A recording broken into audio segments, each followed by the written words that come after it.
Hi guys, I'm Vivek Singh. I welcome you in my YouTube channel Education Hub. Today we will discuss the very important topic of class 9th, motion. Very important class today is derivation of kinematical equation.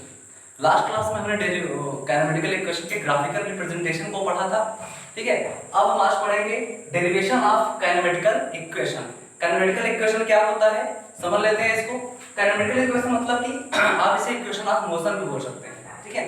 Equation of motion बोलिए या kinematical equation बोलिए, दोनों एक ही चीज है। तो there are three type of kinematical equation और equation of motion in our syllabus. First is v equal to u plus at, second is s equal to ut plus half at square, and third one is v square minus u square equal to 2as। जो first equation है kinematical equation, जो first है v equal to u plus at, ये represent करता है velocity time graph को, और दूसरा इक्वेशन रिप्रेजेंट करता है पोजीशन टाइम ग्राफ को, और तीसरा इक्वेशन रिप्रेजेंट करता है पोजीशन वेलोसिटी ग्राफ को। Got it? हम एक ग्राफ के थ्रू समझेंगे इनका डेरिवेशन कैसे किया जाता है, और हमें यही सिलेबस में हमारा दिया है ग्राफिकल मेथड से इसे डेरिवेशन करना। इसे ही हम पढ़ेंगे, आप समझेंगे बहुत आसान है, बहुत आसान तरीके से आप बहुत इजीली समझ पाएंगे इसे। देखते हैं, सपोज करिए कि the body is moving with uniform accelerated motion. कोई एक बॉडी है जो कि यूनिफॉर्म एक्सीलरेटेड मोशन से मूव कर रही है, ठीक है। तो उसका ग्राफिकल रिप्रेजेंटेशन कैसे होता है? इसी तरीके से होता है। हमने पढ़ा था कि जब बॉडी यूनिफॉर्मली एक्सीलरेटेड मोशन में हो तो ग्राफ कैसे बनता है? इस तरीके से बनता है, और हमें जो वेलोसिटी टाइम ग्राफ है वो क्या मिलता है? Straight line. उसमें हमने देखा था ये वेलोसिटी हो गया, ये हमारा टाइम हो गया, ठीक है।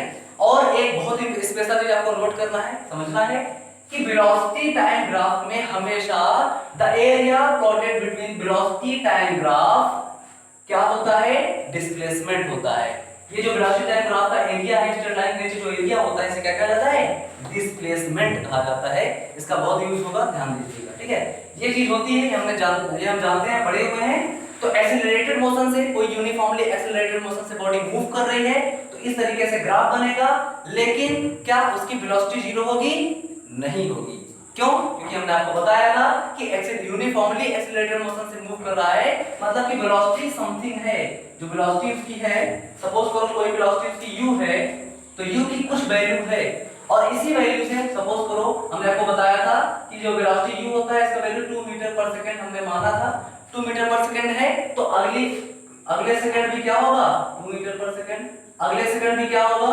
2 मीटर पर सेकंड। मतलब क्या कि वेलोसिटी जो है वो एक कांस्टेंट स्पीड से चलती रहती है, इसीलिए एक्सीलरेशन में चेंजेस नहीं होते हैं। इसीलिए इसे बोला जाता है यूनिफॉर्मली एक्सीलरेटेड मोशन। यूनिफॉर्म में क्या होता है कि जब वेलोसिटी में चेंज ना हो उसे यूनिफॉर्म बोला जाता है ना, तो वही कंडीशन यहाँ पे है, ठीक है। तो हम ये इस बात को समझ सकते हैं आसानी से कि एक की वैल्यू तो जीरो है, एक्सीलरेशन तो जीरो है, लेकिन वेलोसिटी जीरो नहीं है। तो इस तरीके से हम ये समझ सकते हैं कि कोई बॉडी है जो कि मूव कर रही है, सपोज करो यहाँ ओ पोजीशन से मूव कर रही है, ठीक है।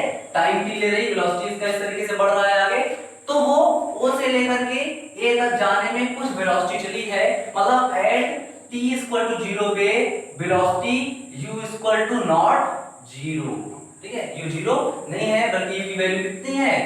oa के बराबर, ठीक है, क्योंकि यूनिफॉर्म एक्सीलरेशन है। तो ये हम समझ सकते हैं कि t इक्वल टू 0 पे u की वैल्यू 0 नहीं है, क्योंकि एक्सीलरेटेड मोशन है, और u एक कांस्टेंट स्पीड से कर रही है, मोशन कर रही है, जैसे कि हमने आपको बताया 2 मीटर पर सेकंड के स्पीड से। उस तरीके से अगर मान ले तो u इक्वल टू 2 oa हो गया, ठीक है। तो हम यहां मान लेते हैं at t equal to 0, velocity initial velocity u equal to क्या हो गया? oa, ठीक है। उसके बाद ये वेलोसिटी t टाइम के अगेंस्ट बढ़ रही है, कुछ टाइम में इतना पहुंचती, फिर आगे इतना, फिर आगे इतना, फिर इस टाइम इतना, इस टाइम इतना, और आगे चल के o से लेकर के c तक पहुंचने में oc क्या है? एक टाइम है, पूरा t, उसी को ही t कहा जाएगा ना। उसी टाइम में ये वेलोसिटी u से कहां पहुंच जाती है? b पे, मतलब कहां पे? ये वेलोसिटी जो है ओसी टाइम में means at t equal to OC velocity कितनी हो जाती है? bc।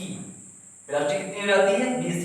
t इक्वल टू 0 पे वेलोसिटी कितनी थी? oa, और t इक्वल टू oc पे वेलोसिटी बढ़ते बढ़ते बढ़ते बढ़ते कहां पहुंच गई? b पे। इट मींस वेलोसिटी कितनी हो गई? bc। मींस फाइनल वेलोसिटी कितनी हो गई? bc, और इनिशियल वेलोसिटी कितनी हो गई? oa। इतनी ही बात समझ में आ गई, बहुत आसानी से समझ में आ गई। ठीक है, अब हम देखते हैं इसको किस तरीके से हम डिराइव करते हैं। अगर आप ये ग्राफ समझ गए होंगे तब आप बहुत आसानी से इसको समझ पाएंगे। देखिए फर्स्ट इक्वेशन है v equal to u plus at, इसको हम कैसे करेंगे, a इक्वल टू क्या होता है, acceleration equal to final velocity minus initial velocity upon time, we know that. तो फाइनल वेलोसिटी क्या है, फाइनल वेलोसिटी क्या है cv, देखो फाइनल यहां से वहां तक cv माइनस इनिशियल क्या है oa, क्योंकि 0 था नहीं, oa अपॉन पूरा टाइम कितना है यहां से यहां तक, मतलब oc, हम लिख दिया cv minus oa upon oc। It means a equal to v minus u और cv इक्वल टू क्या है v और o क्या oa इक्वल टू क्या है u, वहां पे हमने लिखा हुआ है। तो v minus u upon oc equal to क्या है t, तो v minus u upon t हो गया। इस तरीके से t को इधर लाएं तो at equal to v minus u, या हम कह सकते हैं v इक्वल टू ये इधर लेके चले आए u प्लस at। इस तरीके से हमारा फर्स्ट काइनेमेटिक इक्वेशन ग्राफ के मेथड से प्रूफ होता है। Got it. सेकंड पे चलते हैं। सेकंड क्या है, x equal to ut plus half d square. तो ये हम आपको बता चुके हैं कि डिस्टेंस है मींस डिस्प्लेसमेंट है, और वेलोसिटी टाइम ग्राफ में हम आपको बताए हैं कि वेलोसिटी टाइम ग्राफ में हमेशा हमें क्या मिलता है डिस्प्लेसमेंट, और उसी वजह से हम यहां पे क्या लिख रहे हैं डिस्प्लेसमेंट, और इसको हम प्रूव करेंगे। s equal to area of figure OABC, पूरा जो डिस्टेंस है यही तो है OABC, मतलब यही जो हमने बनाया हुआ है यही क्या है पूरा इसका एरिया है, डिस्प्लेसमेंट है, क्योंकि ये वेलोसिटी टाइम ग्राफ है तो ये एरिया क्या कहलाता है, in the velocity time graph area known as displacement, हम आपको बता चुके हैं। तो क्या हो जाएगा OABC क्या हो जाएगा डिस्प्लेसमेंट हो जाएगा। तो ये डिस्प्लेसमेंट s इक्वल टू क्या हो जाएगा डिस्टेंस या डिस्प्लेसमेंट, ये डिस्टेंस s इक्वल टू क्या हो जाएगा area of OADC, rectangle OADC plus area of ABD, triangle ABD। इस पूरे एरिया को दो पार्ट में डिवाइड करते हैं, एक ये पार्ट एक रेक्टेंगल और दूसरा ट्रायंगल, तो पूरा हमारा ट्रेपेजियम मिल जाएगा। Got it. तो इस पूरे एरिया को हमने दो पार्ट में डिवाइड कर दिया, area of OADC plus area of ABD, ये एरिया प्लस ये एरिया, ठीक है लिख दिया। अब s इक्वल टू क्या हो जाएगा OA into OC, because we know that कि रेक्टेंगल का एरिया क्या होता है कि जो आमने सामने का एंगल होता है उसका मल्टीप्लिकेटिव प्रोडक्ट होता है, ठीक है। तो OA क्या है और दूसरा क्या है OC, ठीक है। ये OA और ये OC, इन दोनों को मल्टीप्लिकेशन करेंगे तो क्या आ जाएगा रेक्टेंगल का एरिया आ जाएगा, तो हमने लिख दिया। प्लस ट्रायंगल, इस ट्रायंगल का एरिया निकालने ABD का क्या हो जाएगा 1/2 into BD into AD, हम जानते हैं रेक्टेंगल का एरिया क्या ट्रायंगल का एरिया क्या होता है 1/2 into बेस into हाइट, हमने 8th में पढ़ा हुआ है एक फार्मूला, हमने यहाँ पे लिख दिया, ठीक है। अब इस इक्वल टू क्या हो जाएगा OA की वैल्यू हम जानते हैं कितनी है U, OC की वैल्यू जानते हैं कितनी है T प्लस हाफ BD, देखो BD को हम क्या लिख सकते हैं, ध्यान से देखिएगा, ये जो BD है क्या इस BD को हम BD इक्वल टू पूरा एरिया ले लें BC माइनस कितना ले लें DC, BC minus CD, BC minus CD, इस पूरे में से इतने को हम कैंसिल कर दें तो हमें इतना मिल जाएगा ना, इसीलिए हमने BD की प्लेस पे क्या लिख दिया BC माइनस CD। तो BD की प्लेस पे BC minus CD into AD की प्लेस पे क्या लिख दिया OC। इस AD से या तो AD लिखो या तो OC लिखो, बात एक ही है, क्योंकि ये और ये दोनों क्या होते हैं इक्वल होते हैं। किसी रेक्टेंगल में आमने सामने की जो है साइड होती है वो क्या होती है इक्वल होती है, तो AD इक्वल टू क्या हो जाएगा OC, तो AD के प्लेस पे क्या लिख दिया OC। अब S equal to UT plus half BC, अब यहाँ पे CD लिखा था, देखो CD लिखा था, अभी CD के प्लेस पे हम OA लिख सकते हैं, हाँ लिख सकते हैं, क्यों क्योंकि रेक्टेंगल का सामने सामने का साइड है और वो इक्वल होता है, तो CD के प्लेस पे क्या लिख दिया OA इनटू OC, तो है ही लिख दिया OC। अब हम वैल्यू सबकी पुट कर देंगे, S equal to UT plus half, BC equal to क्या है V और OA इक्वल टू क्या है U into OC equal to क्या है T, लिख दिया। अब देखते हैं as we know that कि A इक्वल टू क्या होता है from first equation A equal to V minus U upon T, या इसे हम ये भी कह सकते हैं V minus U equal to AT, देखो कहां गया, अगर हम यहां से देखें तो V minus U equal to क्या था AT, तो हम लिख सकते हैं V minus U equal to AT, ये हमें पहले से ही पता है। अब हम क्या करेंगे putting this value in equation first. अब इस वैल्यू को हम इक्वेशन फर्स्ट में पुट कर देंगे तो s इक्वल टू हमें क्या मिल जाएगा ut प्लस हाफ 80। देखो v minus u equal to क्या है 80 है, तो इस v माइनस के प्लेस में हमने क्या लिख दिया 80 इनटू t। तो हमें क्या मिल गया s equal to ut plus half 80 into t क्या हो गया 80 स्क्वायर। Got it. तो इस तरीके से हमें मिला s equal to ut plus half 80 square. Clear है। इस तरीके से हमने दूसरा फार्मूला बहुत आसानी से, दूसरा डेरिवेशन हमने प्रूफ कर लिया, बहुत इजीली हमको समझ में भी आ गया, आई होप सो। ठीक है, थर्ड देखते हैं।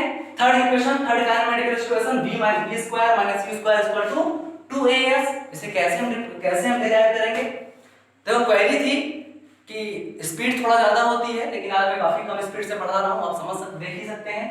तो थर्ड डेरिवेशन क्या है, हम जानते हैं कि जो हमारा एरिया होता है, area under the velocity time graph known as displacement या डिस्टेंस, आपको बार बार बता रहे हैं। इसीलिए हमने थर्ड इक्वेशन में भी क्या किया, डिस्टेंस s इक्वल टू क्या लिख दिया, एरिया ऑफ ट्रेपेजियम OABC। ये पूरा एरिया क्या होगा, डिस्प्लेसमेंट होगा या डिस्टेंस होगा, तो ये एरिया क्या हो जाएगा OABC।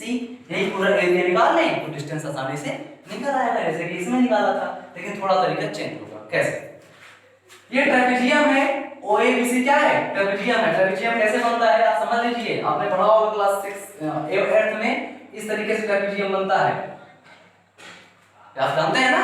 अगर ABCD मान ले इसको ABCD, इस तरीके से ट्रेपेजियम बनता है।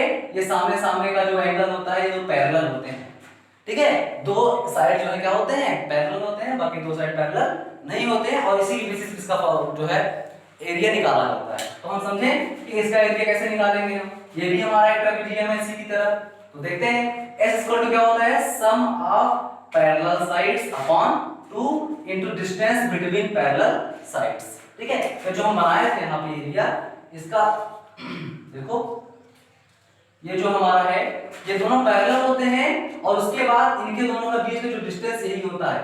Got it. ये दोनों के बीच का डिस्टेंस है, और ये दोनों क्या होते हैं, एक दूसरे के पैरेलल होते हैं। तो इस तरीके से हम देख सकते हैं कि ये इसका फार्मूला है जो कि हम पढ़े हैं, तो हम फार्मूला को पुट कर देंगे, बस कुछ करेंगे नहीं। Sum of parallel sides upon 2 into distance between parallel sides.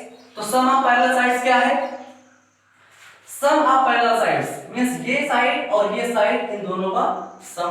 तो ये साइड क्या है OA प्लस ये साइड क्या है CB, OA plus CB upon 2, ये सम ऑफ पैरेलल साइड हो गया, into distance between parallel sides. इन दोनों पैरेलल साइड के बीच का डिस्टेंस कितना है, AD है या OC है, कुछ भी लिख सकते हैं। तो AD प्लेस पे हम OC या OC प्लेस पे AD कुछ भी लिख सकते हैं, तो हमने क्या लिख दिया, हमें OC लिख दिया। Got it. दोनों के बीच का डिस्टेंस हो गया ये। After that we have to see s equal to क्या हो जाएगा, OA plus CB upon 2 into OC। ठीक है, तो s इक्वल टू OA की वैल्यू कितनी होती है u, CB की वैल्यू कितनी है v, हमने वहां पे देखा हुआ है, upon 2 into OC equal to क्या होता है t। लिख दिया हमने, इसको मान लिया इक्वेशन 2।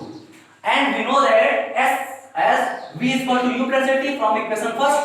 ठीक है, v equal to u plus at, then we will describe it as a equal to v minus u upon t।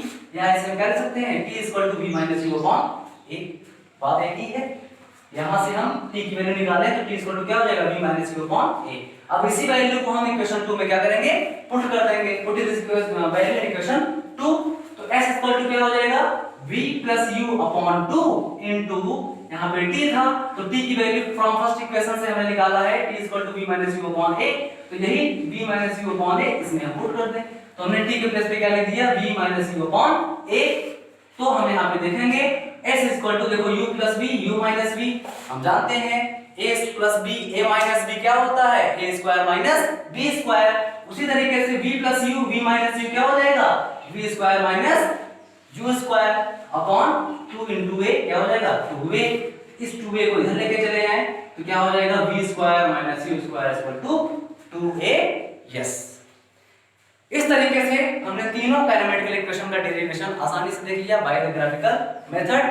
अगर आपको समझ में आया और वीडियो अच्छी लगी तो please like and subscribe my channel. Thank you so much.